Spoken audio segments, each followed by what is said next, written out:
म चाहन्छु यो देशमा सिर्फ पसिना बगाउनुपर्छ,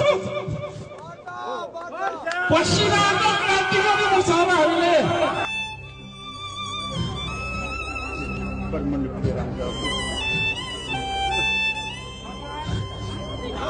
हामी पढिरहेका छौँ। आज हिजो पनि एकजना युवा शहीद भएर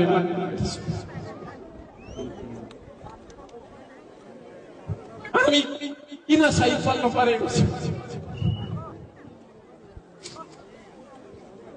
भन्दा